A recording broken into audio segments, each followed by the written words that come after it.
नमस्कार दोस्तों, मैं हूं शिवम पांडे और एक बार फिर से आप सभी का स्वागत है आपके अपने चैनल ट्रिक पॉइंट में। दोस्तों, आज हम लोग बात करने वाले हैं इंडियन ज्योग्राफी के 12वें वीडियो मतलब भारत के महत्वपूर्ण द्वीप व द्वीप समूह के बारे में। इससे पहले मैंने 11 वीडियो अपलोड कर दिए हैं, उसकी लिंक आपको कमेंट बॉक्स में पिन की हुई मिल जाएगी। आप वहां से उन सभी वीडियो को भी देख सकते हैं। तो देरी ना करते हुए चलिए इस वीडियो को शुरू करते हैं। तो सबसे पहले हम लोग बात कर लेते हैं कि द्वीप किसे कहते हैं। तो साधारण सी भाषा में द्वीप स्थलखंड के ऐसे भाग होते हैं जिनके चारों ओर जल का विस्तार पाया जाता है। मतलब स्थलखंड का ऐसा भाग जिसके चारों तरफ जल यानी पानी भरा हो, उसको क्या बोला जाता है? द्वीप बोला जाता है। और अगर वह द्वीप कई सारी संख्या में हो तो उनको बोला जाता है द्वीपों का समूह, मतलब द्वीप समूह। ठीक है, तो आज हम लोग भारत के द्वीपों को 3 भागों में पढ़ने वाले हैं। पहला हम लोग पढ़ेंगे अंडमान निकोबार द्वीप समूह को, दूसरा पढ़ेंगे लक्षद्वीप को और तीसरा पढ़ेंगे भारत के अन्य महत्वपूर्ण द्वीप को। तो सबसे पहले हम लोग बात कर लेते हैं अंडमान एवं निकोबार द्वीप समूह की। तो आपको पता है जो अंडमान एवं निकोबार द्वीप समूह है ये बंगाल की खाड़ी में स्थित है। साथ ही मैं आपको बता दूं कि यह हिमालय पर्वत का ही एक विस्तार है जो कि जलमग्न है। आपको पता है कि जो हिमालय पर्वत है वो म्यांमार में अराकान योमा पर्वत के रूप में मिलता है, और वही जो अराकान योमा पर्वत है वो बंगाल की खाड़ी में भी चला जाता है। हालांकि वहाँ पर निचला भाग है, जिस कारण से बहुत सारा जो भाग है हिमालय पर्वत का, या फिर ऐसा बोले कि अराकान योमा पर्वत का, वो जलमग्न है। लेकिन कुछ भाग ऊंचे हैं जो कि द्वीप की तरह दिखते हैं। तो वही है अंडमान निकोबार द्वीप समूह। ठीक है, तो आप साधारण सा समझ लीजिएगा कि यह हिमालय पर्वत का ही एक विस्तार है। साथ ही साथ ये जो अंडमान निकोबार द्वीप समूह है यह एक आर्चीपिलागो है। आर्चीपिलागो का मतलब होता है द्वीप चाप। यहाँ पर जो द्वीप हैं वो एक चाप की तरह दिख रहे हैं, तो ये क्या है? एक आर्चीपिलागो है। ठीक है, अंडमान निकोबार एक आर्चीपिलागो है। और साथ ही साथ मैं आपको बता दूं कि विश्व का सबसे बड़ा जो आर्चीपिलागो है वो है मलाया आर्चीपिलागो, जो कि इंडोनेशिया और फिलीपींस में स्थित है। तो अब इसके बाद हम लोग बात कर लेते हैं अंडमान निकोबार द्वीप समूह के महत्वपूर्ण चैनल के बारे में, क्योंकि इससे संबंधित अब इतनी चीज़ें थी, बाकी चैनल हैं जो कि एग्जाम में पूछे जाते हैं। तो सबसे पहले तो हम लोग ये समझ लेते हैं कि चैनल किसे कहते हैं। तो साधारण सी भाषा में आप ऐसा समझिए कि जल का ऐसा निकाय यानी जल का ऐसा क्षेत्र जो कि दो स्थल खंडों को एक दूसरे से अलग करता है, उसी को बोला जाता है चैनल। ठीक है, मतलब कोई दो स्थल खंड हैं उनको एक दूसरे से अलग करने का जो काम करता है उसको क्या बोला जाता है? चैनल बोला जाता है। यहाँ पर एक बात आपको ध्यान रखना है कि जो जल का निकाय है वो एक ही होगा। मतलब अगर बंगाल की खाड़ी है तो बंगाल के खाड़ी का पानी ही किसी दो स्थल खंडों को अलग करेगा एक दूसरे से, तो उसी को चैनल बोला जाएगा। एक और शब्द होता है जिसको बोला जाता है जल संधि या फिर जल डमरू मध्य। बहुत ज़्यादा लोग कंफ्यूज होते हैं कि चैनल और जल संधि और जल डमरू मध्य में क्या अंतर होता है। किसी ने पूछा भी था एक वीडियो में, तो आप सीधा से समझिए कि जल डमरू मध्य या फिर जल संधि। तो यहाँ पर देखिए जल संधि जो शब्द लिखा हुआ है, यहाँ पर आपको दो शब्द मिल जाएंगे, एक है जल और दूसरा संधि। मतलब पानी के बीच संधि हो रही है, संधि मतलब मिलन हो रहा है। अब एक ही पानी है तो एक पानी के बीच में तो मिलन होगा नहीं, एक पानी के बीच में संधि तो होगी नहीं। जैसे दो दुश्मन हुआ करते हैं, ठीक है, पहले के टाइम पे आपको पता था कि राजा लोग हुआ करते थे तो वो संधि किया करते थे, है ना। अब एक राजा खुद से तो संधि करेगा नहीं, अलग अलग राजा एक दूसरे से संधि करेंगे। तो यहाँ पर जो शब्द लिखा हुआ है वो लिखा हुआ है जल संधि, मतलब जलों की संधि हो रही है, मतलब दो अलग अलग जलों की संधि हो रही है। तो जब दो अलग अलग जलों की संधि हो उसको बोला जाता है जल संधि। मतलब सीधा समझिए कि बंगाल की खाड़ी और अरब सागर के बीच जहाँ पर पानी एक दूसरे से मिले और साथ ही साथ दो स्थल खंडों को भी अलग करे तो उसको बोला जाएगा जल संधि या फिर जल डमरू मध्य। जल डमरू मध्य क्यों बोला जाता है? क्योंकि वहां पर डमरू जैसा आकार निर्मित हो जाता है। ठीक है, तो जल संधि और जल डमरू मध्य एक ही चीज है, बस अलग क्या है चैनल और जल संधि और जल डमरू मध्य में। तो चैनल में एक ही जल निकाय होता है जो कि दो अलग स्थल खंडों को करता है, और जो यहाँ पर जल संधि या फिर जल डमरू मध्य है इसमें दो अलग अलग जल निकाय होते हैं जो कि दो स्थल खंडों को एक दूसरे से अलग करते हैं। उम्मीद है आपको ये चीज़ अच्छे से समझ में आ गई होगी। ठीक है, तो अब हम लोग थोड़ा सा मैप देख लेते हैं जिससे हम लोग को जल संधि के बारे में सभी चीज़ें अच्छे से समझ में आ जाए।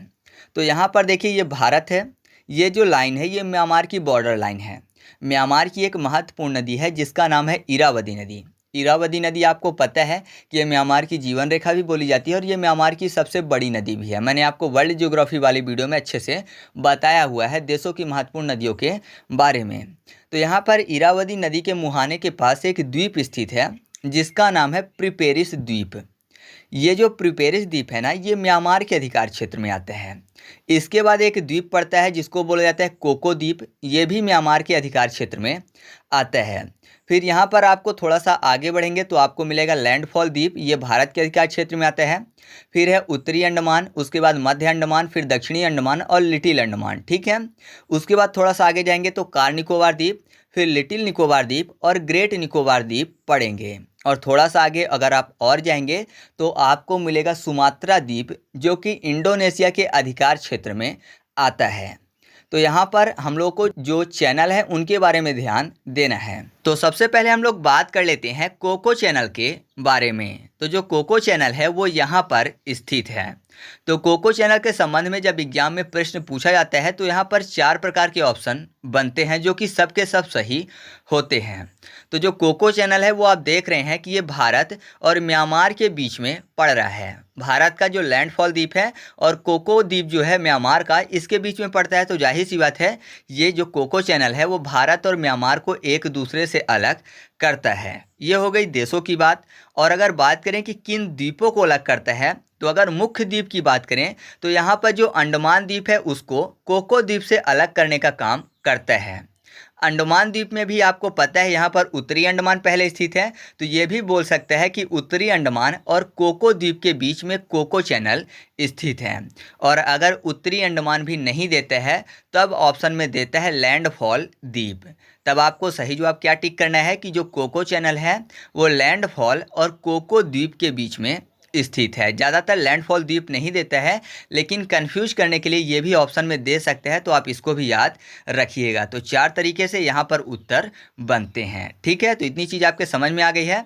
तो आगे बढ़ते हैं। इसके बाद हम लोग बात कर लेते हैं 10 डिग्री चैनल के बारे में। तो जो 10 डिग्री चैनल है वो अंडमान और निकोबार के मध्य में स्थित है। मतलब आप मैप में देख ही रहे हैं, तो ये अंडमान और निकोबार के मध्य में पड़ता है। अगर अंडमान और निकोबार नहीं लिखा होता है तो सीधा सा आप ये भी देख रहे हैं कि ये लिटिल अंडमान और कार निकोबार के मध्य में स्थित है ना।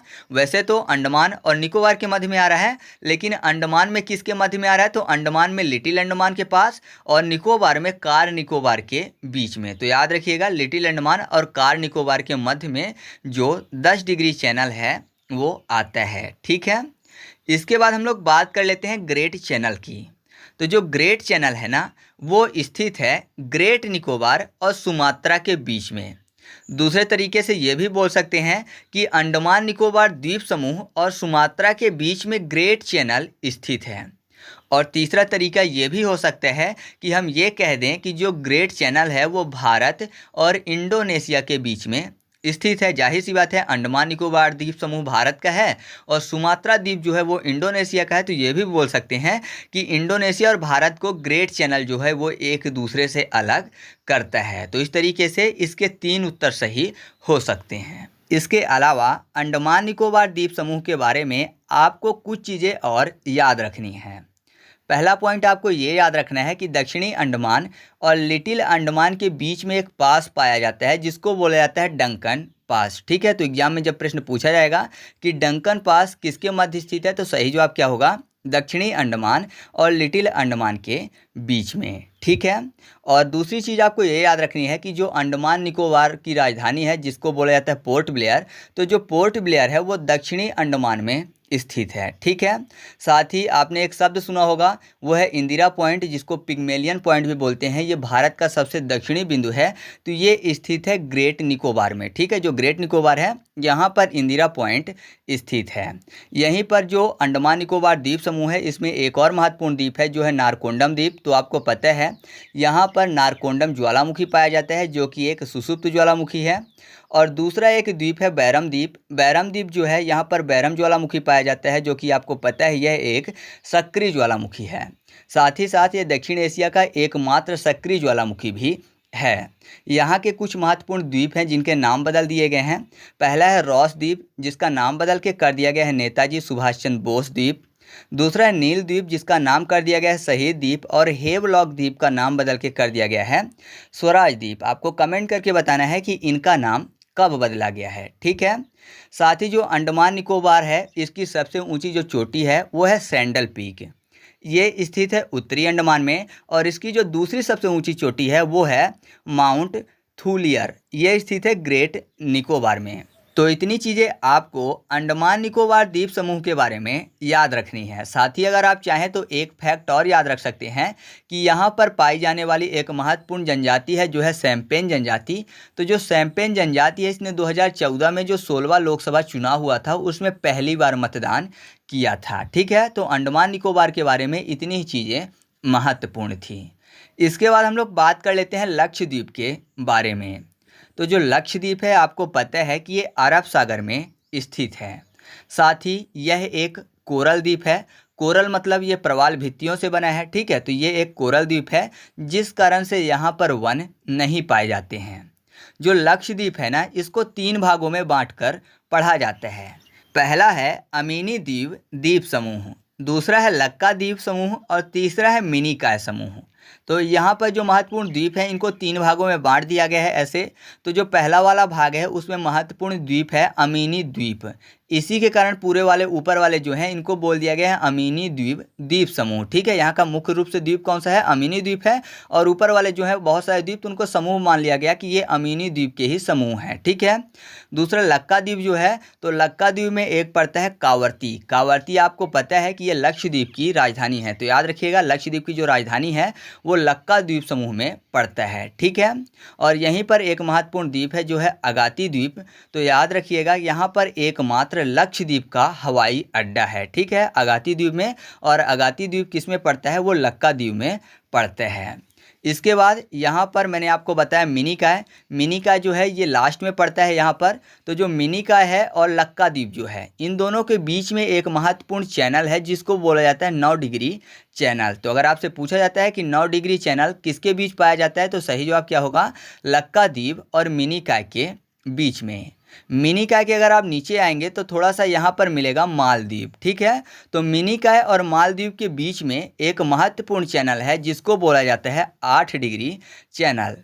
या फिर आपसे ये भी बोल दिया जा सकता है कि लक्षद्वीप और मालदीव के बीच में कौन सा महत्वपूर्ण चैनल है, तो सही जवाब क्या होगा? 8 डिग्री चैनल होगा, ठीक है। तो इतनी चीज़ें आपको लक्षद्वीप के बारे में याद रखनी है। बाकी मैंने आपको बता ही दिया कि जो मिनिकॉय है ये लक्षद्वीप का सबसे दक्षिणतम द्वीप है, ठीक है। बाकी और भी छोटे मोटे द्वीप हैं जो कि महत्वपूर्ण नहीं है एग्जाम के लिए, यहीं से एग्जाम में प्रश्न पूछे जाते हैं, तो मैंने इंक्लूड कर दिया है। अब हम लोग जो भारत के और महत्वपूर्ण छोटे मोटे द्वीप हैं उनके बारे में चर्चा कर लेते हैं।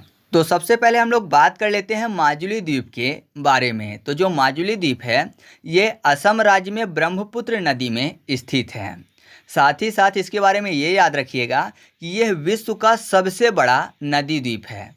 वैसे अब ये विश्व का सबसे बड़ा नदी द्वीप नहीं है। अगर आप क्षेत्रफल सर्च करेंगे तो कई सारे द्वीप मिल जाएंगे जो कि इससे बड़े हैं। लेकिन जब ये शुरुआत में अगर बात करें कि जब ये द्वीप बना था तब ये विश्व का सबसे बड़ा नदी द्वीप था। लेकिन अब क्या है, ये जलमग्न हो गया है, इस कारण से ये कम हो गया है। फिर भी हम लोग यही पढ़ते हैं कि ये विश्व का सबसे बड़ा नदी द्वीप है, ठीक है। तो इसके बारे में आप इतनी चीज़ें याद रखिएगा। इसके बाद हम लोग बात कर लेते हैं न्यू मूर द्वीप की। जो न्यू मूर द्वीप है ये बंगाल की खाड़ी में स्थित है। 1971 में एक चक्रवात आया था जिसके कारण इसका निर्माण हुआ था। लेकिन अगर वर्तमान की बात करें तो वर्तमान में यह जलमग्न हो गया है। और जब ये न्यू मूर द्वीप आया था तो ये भारत और बांग्लादेश के बीच विवादित था। मतलब बांग्लादेश बोलता था कि ये मेरा द्वीप है और भारत बोलता था कि ये मेरा द्वीप है, मतलब ये मेरे अधिकार में आएगा, ठीक है। 1971 में आया था, चक्रवात के कारण ये निर्मित हुआ था। तो दोनों देशों के बीच विवाद बन गया था। लेकिन अब ये क्या है, वर्तमान में जलमग्न हो गया है, ठीक है। इसके बाद हम लोग बात कर लेते हैं सागर द्वीप की। जो सागर द्वीप है यह गंगा के डेल्टा का सुदूर पश्चिमी द्वीप है। जो कि पश्चिम बंगाल राज्य में और पूर्वोत्तर भारत में जो हुगली नदी है उसके मुहाने पर स्थित है। साथ ही साथ मैं आपको बता दूं कि यह द्वीप ऐसे बिंदु पर स्थित है जहां कभी गंगा पहले बंगाल की खाड़ी में मिलती थी, अब नहीं मिलती है वहां से। पहले गंगा इसी क्षेत्र से बंगाल की खाड़ी में मिलती थी, तो क्या हुआ कि यहाँ पर डेल्टा टाइप का बन गया और डेल्टा के चारों तरफ पानी भर गया, तो जाहिर सी बात है द्वीप की तरह दिखने लगा। तो यहाँ पर पहले क्या होता था, गंगा बंगाल की खाड़ी में समाहित होती थी, लेकिन अब नहीं होती हैं। इसी क्षेत्र को गंगा सागर के नाम से बोला जाता है। ठीक है, तो ये काफ़ी ज़्यादा पवित्र है हिंदू मान्यताओं के अनुसार। तो याद रखिएगा कि जो गंगा सागर द्वीप है ये कहाँ स्थित है, पश्चिम बंगाल राज्य में स्थित है। ठीक है, इसके बाद हम लोग बात कर लेते हैं तिसवाड़ी द्वीप की। तो तिसवाड़ी द्वीप के संबंध में आपको एक ही चीज़ याद रखनी है कि गोवा की जो राजधानी है पणजी, वो इसी द्वीप पर स्थित है। अगर आपसे पूछा जाता है कि पणजी किस द्वीप पर स्थित है, सही जवाब क्या होगा, तिसवाड़ी द्वीप। ठीक है, इसके बाद हम लोग बात कर लेते हैं सालसेट द्वीप की। तो जो सालसेट द्वीप है इसके बारे में आपको ये याद रखना है कि मुंबई और ठाणे इसी द्वीप पर स्थित हैं। ठीक है, तो अगर आपसे पूछा जाता है कि मुंबई किस द्वीप पर स्थित है, तो सही जवाब क्या होगा, सालसेट द्वीप होगा। इसके बाद बात कर लेते हैं व्हीलर द्वीप की। तो जो व्हीलर द्वीप है ये बंगाल की खाड़ी और वैतरणी नदी के मुहाने में स्थित है। मतलब जो वैतरणी नदी है जहाँ पर बंगाल की खाड़ी में समाहित होती हैं, तो वैतरणी नदी के मुहाने में ही व्हीलर द्वीप स्थित है।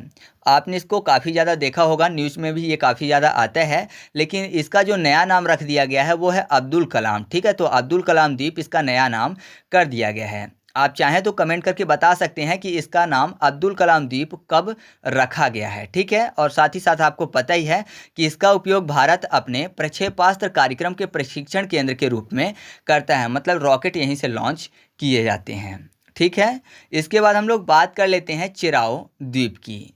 तो जो चिराओ द्वीप है यह गोवा के मांडवी नदी के किनारे स्थित है। इसका एक अन्य नाम भी है जो है चूड़ामणि द्वीप। ठीक है, मतलब चिराओ द्वीप को चूड़ामणि द्वीप के नाम से भी जाना जाता है।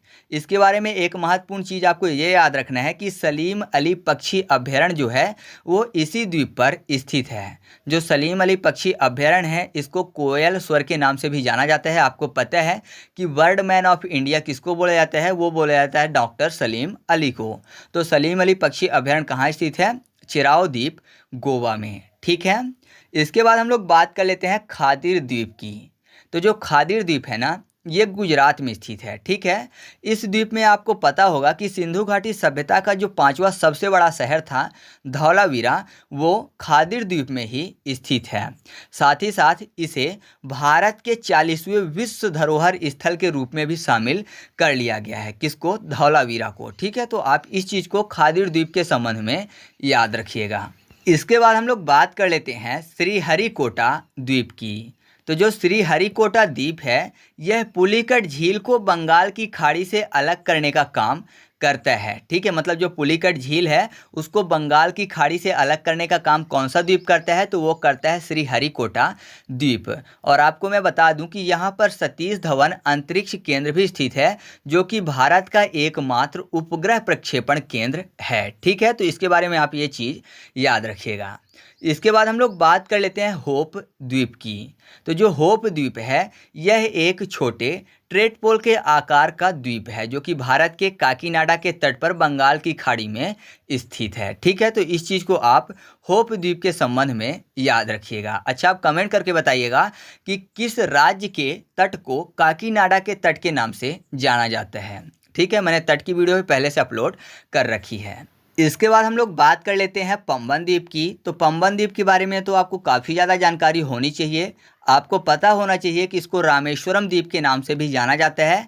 साथ ही साथ ये भारत और श्रीलंका के बीच में स्थित है तथा यह तमिलनाडु राज्य के अंतर्गत आता है। और मैं आपको बता दूं कि इस द्वीप के पूर्वी भाग को धनुषकोडी कहा जाता है। धनुषकोडी वही स्थान है जहां से राम भगवान ने राम सेतु का निर्माण श्रीलंका तक के लिए किया था। ठीक है, तो आप इस चीज़ को पंबन द्वीप के संबंध में याद रखिएगा। अब एक और महत्वपूर्ण द्वीप बचता है जो है मानधाता द्वीप। मांधाता द्वीप जो है ये नर्मदा नदी पे बना हुआ है और ये मध्य प्रदेश में स्थित है। ठीक है, तो इसके बारे में आप इतनी चीज़ें ही याद रखिएगा। और आपको सीधा सा पता है नर्मदा नदी में स्थित है, तो जाहिर सी बात है यह भी एक नदी द्वीप है। ठीक है, तो इस तरीके से अपना वीडियो कंप्लीट हुआ। आपको वीडियो कैसा लगा कमेंट करके ज़रूर बताइएगा। जितने भी क्वेश्चन मैंने आपको वीडियो के बीच में पूछे हैं तो आप उनके उत्तर भी कमेंट करके बताइएगा। साथ ही साथ अगर आपको इसकी पीडीएफ चाहिए तो टेलीग्राम पर जाकर सर्च करिएगा ट्रिक पॉइंट, तो आपको वहां पर चैनल मिल जाएगा, आप उसको ज्वाइन कर लीजिएगा। वहां पर आपको फ्री पीडीएफ मिल जाएगी। और अगर आप इसका क्विज सॉल्व करना चाहते हैं तो टेलीग्राम पर जाकर सर्च करिएगा ट्रिक पॉइंट क्विज और ग्रुप को ज्वाइन कर लीजिएगा। वहां पर मैं सभी वीडियो के क्विज भी सॉल्व करवाता हूं। ठीक है, तो चलिए मिलते हैं अगले वीडियो में, तब तक के लिए जय हिंद।